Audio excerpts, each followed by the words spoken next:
السلام عليكم ورحمه الله وبركاته. ازيكم يا حبايبي، عاملين ايه؟ النهارده جيت لكم بفيديو جديد لتزيين كيكه جديده. طبعا انا عملتها معاكم قبل كده اهوت، هي والكريمه عملتها لكم قبل كده، هي والكريمه دي هنزلها لكم في صندوق الوصف. طبعا هنا هي الكيكه معانا حطيتها. دلوقتي انا هحط عليها القطر، طبعا برضو انا قايله لكم عليه، اللي هو كوبايه سكر وكوبايتين ميه.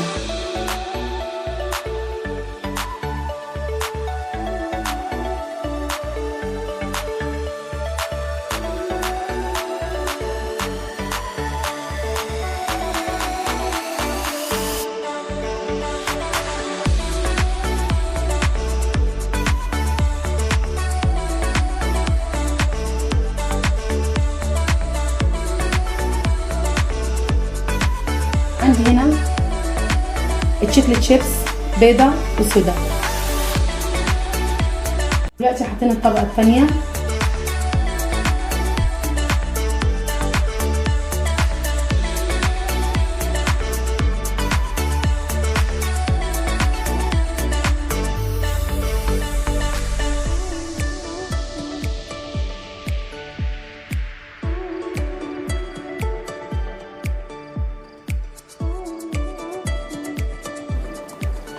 هنرش رشة برضو شوكليت شيبس.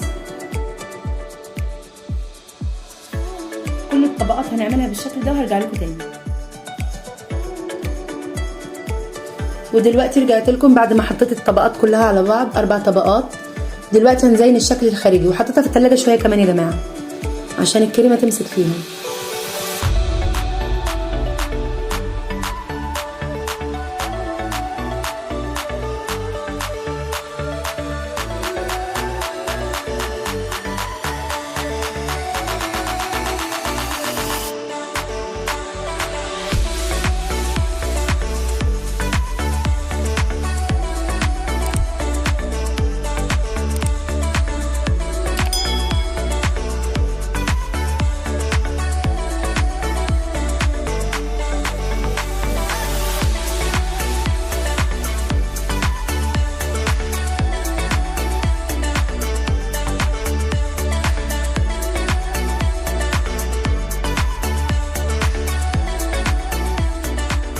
ودلوقتي رجعت لكم بعد ما حطيت الكريمه في القمع، وده شكل القمع بتاعي اللي هو بيبقى اسنانه طويله ومبوزه لجوه اهو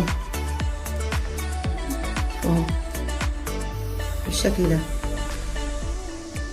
دلوقتي هبدا اعمل روزتات تحت.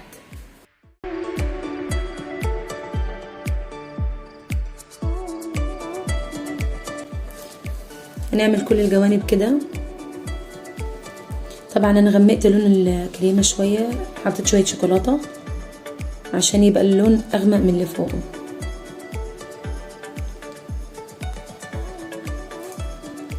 هو اللي طلب مني التورته دي طلبها كلها بالشوكولاته يا جماعه، يعني كل واحد حسب طلبه وذوقه.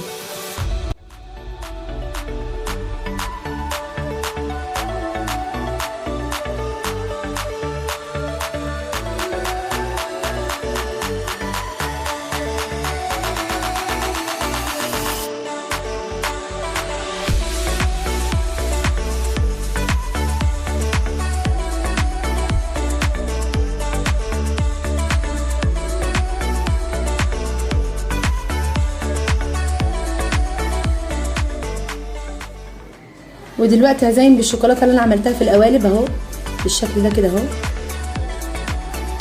قوالب راس قلب هنزين بيها الكيكه. وطبعا التزيين حسب الرغبه، يعني حسب ما انت تحبه.